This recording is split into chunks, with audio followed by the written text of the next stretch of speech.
My name is Harper, and for 10 years, I was my family's ghost. The quiet daughter, the easy target. They thought my silence was weakness. They were wrong. I let them believe it, until the day their cruelty went too far. Then, I showed them exactly what a ghost can do. My name is Harper. In my own house, I'm a piece of furniture. Harper, the glasses are filthy. Do them again before the guests arrive. Evelyn's voice was a knife from the doorway. I didn't look up from the sink. They're clean. They have streaks. Do you want people thinking we live like animals? She walked over, her perfume thick and sour to me. And for God's sake, stand up straight. You look like a hunched-over ghost. I forced my shoulders back. Yes, Evelyn. And change that shirt. It's depressing. The doorbell rang. Her scowl vanished, replaced by a dazzling smile as she floated away. I heard her squeal. Chloe. Darling. Tyler. Come in, come in. I wiped my hands, heading for the stairs. My dad, Ben, was in his armchair, eyes glued to the TV. Big party tonight? I asked softly. Oh, yes. Chloe's thing. He didn't look away from the screen. Did you need me to do anything else? Your mother has it handled. He meant Evelyn. He always called her that, as if my real mom never existed. I went upstairs, put on my oldest, softest sweatshirt, and buried myself in a book. The noise downstairs grew: laughter, clinking glasses, a burst of music. No one called me. I guessed I wasn't part of Chloe's thing. My stomach growled around 8. I crept down, hoping to grab some leftovers from the kitchen. The living room was packed. Streamers, a banner that read congratulations, balloons. Chloe, beaming in a pink dress, was showing off a giant diamond ring. Tyler had his arm around her. I tried to slip past the crowd. Well, look who decided to join us. Evelyn's voice cut through the chatter. The room quieted. All eyes turned to me, in my baggy sweats. Harper, sweetie, we could have used your help an hour ago. The caterers left a disaster in the kitchen. My face burned. I didn't know. You didn't know about your own sister's engagement party? Evelyn laughed, a tinkling, fake sound. She turned to a woman beside her. Teenagers. Honestly, she lives in her own world. Chloe giggled, draping herself on Tyler. Don't be too hard on her, Mom. She's just shy. Tyler smirked, his eyes sweeping over me. Looks like the help showed up late. A few people chuckled. My eyes darted to my dad. He was staring right at me. For a second, my heart leapt. Say something. Defend me. Anything. He took a slow sip of his drink, his gaze empty, and then turned back to a man talking about golf. He looked right through me. The laughter faded into a dull roar in my ears. I stood there, frozen, until Evelyn waved a hand. Go on, then. The kitchen's through there. Wear an apron this time. I walked. I didn't go to the kitchen. I walked right out the back door into the cool night air, up the stairs to the bathroom on the second floor. I locked the door. I stared into the mirror. The girl there had red-rimmed eyes, a slack face. The invisible girl. The ghost. Evelyn's laugh echoed in my head. The help. Chloe's giggle. She's just shy. Tyler's smirk. My dad's empty stare. A hot tear spilled over, tracing a path through the numbness. Then another. I cried silently, shoulders shaking, for the girl in the mirror.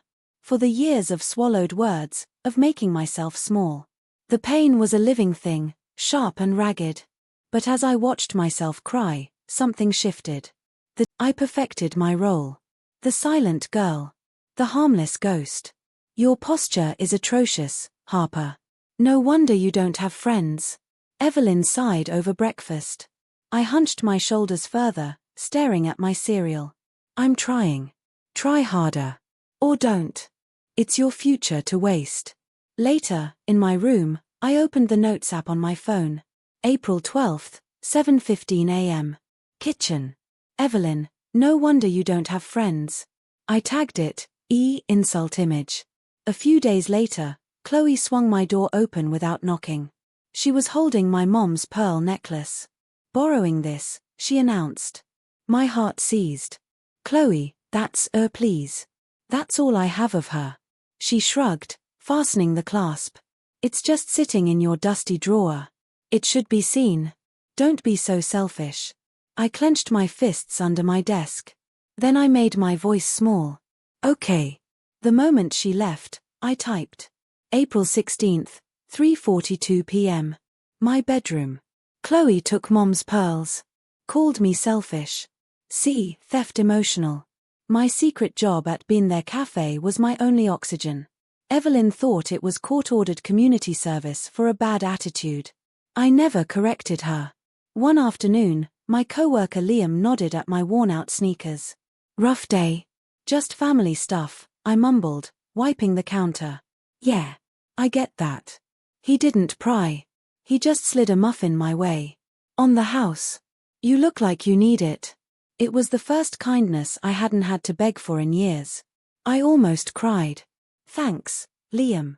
At home, the walls were thin. I'd press my phone to the vent in my floor when voices rose from the living room.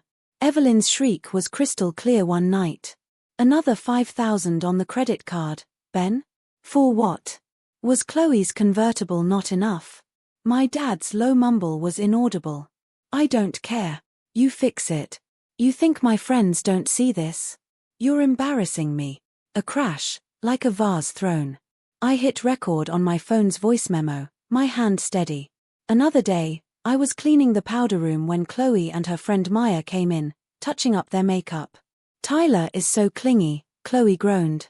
He actually expects me to text him back all day. He is your fiancé, Maya said, her voice flat. Don't remind me. The guy Jason from the tennis club? Now he knows how to have fun. She laughed. Don't look at me like that, Maya. A girl needs options. I stood frozen, a toilet brush in my hand, listening to the betrayal so casual it was chilling. I memorized every word to write down later. I took photos. The mountain of designer shopping bags in the foyer, the past due bill I secretly paid with my cafe cash so the lights wouldn't get shut off. I photographed the jewelry box where my mom's pearls used to be. Everything went into the cloud. Folder, recipes. Subfolder, ingredients. The final test came on a Thursday. Chloe stormed into the kitchen, her face red. My new perfume is gone. The French one. You took it, didn't you? I was doing the dishes. I kept my back to her. I didn't. Liar. You're always skulking around. You're jealous. Evelyn appeared. What's missing, Angel? My perfume. It was on my dresser. Evelyn's gaze hit me. Harper. Return it. Now. I turned. I let my lip tremble. I made my eyes well up with the hot, helpless tears I'd cried 1,000 times before. They weren't for the perfume. They were for practice. I swear. I didn't. My dad walked in, saw me crying, saw Chloe's fury. He sighed, a heavy, weary sound. Harper, just apologize so we can have. The final straw wasn't an insult. It was a transaction. We were at the dinner table. Evelyn placed a brochure for a waterfront venue next to her plate. Chloe's chosen the place. It's perfect. My dad, Ben, poked at his chicken. The deposit alone is astronomical, Evelyn. Which is why, she said, her eyes slicing to me, we'll be using the trust from Harper's grandmother. The one from her mother's side. It's the least she can contribute to her sister's happiness. The air left my lungs. That money was my only tether to my mom, my only chance to ever get out. No, I whispered. No. Evelyn's smile was icy. It's family money, for family needs. This is a need. I looked at my father. Dad. That's for school. Or a start. Mom wanted. He wouldn't meet my eyes. Harper, please. Don't make a scene. We need to be a team about this. A team player, Harper, Evelyn echoed, sweet as poison. I looked at his defeated face, at her triumphant one, at Chloe's smug grin. The cold stillness in my chest ignited. Okay, I said, my voice empty. I understand. The bridal shower was a week later. Our house was full of Chloe and Evelyn's friends, draped in pastels and loud gossip. I'd spent the morning cleaning it. I wore a simple, neutral dress. Invisible. I stood in the corner, holding my phone. My thumb hovered over the recipes folder. Evelyn clinked a fork against a champagne flute. Everyone. A toast to my perfect daughter, the beautiful bride. The room cooed. Chloe blushed, squeezing Tyler's hand. He looked bored. She deserves every happiness, Evelyn trilled. And soon, she'll have the wedding of her dreams. That was my cue. My legs carried me forward, my heart a hammer against my ribs. I reached the speaker system by the patio door. I'd like to make a toast, too, I said. My voice didn't sound like mine. It was clear, and it carried. Evelyn's smile froze. Harper, not now. It's the perfect time. I tapped my phone. Bluetooth connected. Pairing successful. What are you doing? Chloe hissed. I hit play. First, a rustling sound. Then Evelyn's voice, shrill and unfiltered, filled the sun-drenched room. Another 5,000 on the credit card, Ben? For what? Was Chloe's convertible not enough? You're an incompetent fool. You're embarrassing me. A crashing sound echoed from the recording. Guests' faces went slack with shock. Ben's head snapped up, his face bleaching white. Evelyn's hand flew to her mouth. I tapped again. Now, Chloe's voice, giggling and cruel. Tyler is so clingy. He actually expects me to text him back all day. The guy Jason from the tennis club? Now he knows how to have fun. Don't look at me like that, Maya.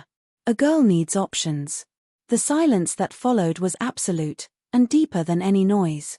Tyler's head jerked toward Chloe, his expression crumbling from confusion to horror. Maya stared at the floor, her face tight. I turned the speaker off. The quiet was deafening. I looked directly at my father. His eyes were wide, shattered. All the years of his silence were in that look. Team player, Dad? I asked, my voice calm in the wreckage. I didn't look at Evelyn's rage or Chloe's tears. I didn't wait for the explosion. The fallout wasn't an explosion. It was an avalanche, and I had the best seat in the house. Maya texted me first, 2 days later. Maya, everyone is talking. Tyler dumped her. He called her a sociopath in front of the whole golf club. The wedding is off. I wrote back simply, thanks for letting me know. I didn't need details. The gossip wildfire I'd set was burning perfectly on its own. The friends evaporated. I heard through the brittle grapevine that Chloe was now unwell and seeking retreat. I used my grandmother's trust fund as the down payment on a small, sunlit studio apartment. The first night on my own air mattress, I slept for 12 hours straight. A week after I moved, the knock came. It was my dad. He looked 10 years older, standing in my bare hallway. Harper, he said, his voice gravel. Can we talk? I didn't invite him in. I just waited. How did we let it get this bad? He asked, his eyes pleading. I felt nothing. No pity. No anger. Just a vast, quiet emptiness where his fatherhood used to be. You didn't let it, Dad. You watched it. My voice was calm. You watched her erase my mom from the photos, from the stories, from this family. You watched Evelyn and Chloe turn me into a ghost in my own home. And you said nothing. Because it was easier. You didn't just let them erase her. I looked right at him, this broken stranger. You let them erase me. You were the one person who was supposed to see me. And you chose not to. He flinched like I'd struck him. Tears filled his eyes. I'm so sorry, sweetheart. Don't call me that, I said, softly. You lost the right. He stood there for another minute, swallowing his sobs, before he turned and shuffled away. I closed the door. Then, I finally cried. Not for him, but for the dad I'd needed. The one who never showed up. I grieved his loss, and it felt like cutting out a sickness. The final karma was my masterpiece of non-interference. Before I'd left for good, I'd anonymously mailed the financial records I'd photographed, the secret credit card statements, the liens, to the 3 country clubs Evelyn coveted. The truth about their debt became the only topic. Liam came over to help me build a bookshelf. He handed me a screwdriver. Heard they're listing the house on Maple. Short sale. I tightened a bolt. I heard that, too. You feel okay about it? I paused, considering. I feel like the universe balanced a ledger. They did it to themselves. I just stopped hiding the receipts. He nodded. Fair. When he left, my studio was quiet. A beam of afternoon sun cut across the clean floor. On a small easel by the window sat a canvas. I'd bought paints that morning. I dipped a brush in a color called Phoenix Red. I touched it to the white space.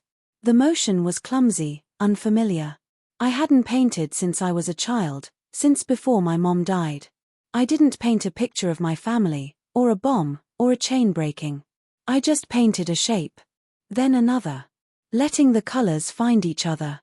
There was no plan. Just peace. My phone sat silent on the table. No angry calls. No pleading texts. Just the quiet hum of my own life. My silence had been their weapon. A cage they built around me, thinking it would keep me small. But I'd studied the lock. I'd collected the key. Now, my voice, the one I used to set a boundary with Liam, to order my coffee, to say no or yes without fear, was mine. It wasn't loud. It wasn't a weapon anymore. It was just my voice. Calm. Clear. And it was finally, completely, my home.